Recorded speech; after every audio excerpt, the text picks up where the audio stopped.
Bir vaxtlar o səsinə oyanırdım. Sən danışırdın, mən boylanırdım. Bir fincan acı qəhvə mən səninlə dadlanırdım. İndi yatmıram, yatdıqda oyanmıram. Gecələri yuxusuz səhər kimsəyə boylanmıram.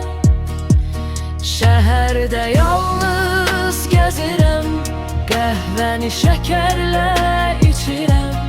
Nə ağzımın, nə ömrümün dadı var, tez-tez məzarlıqdan keçirəm.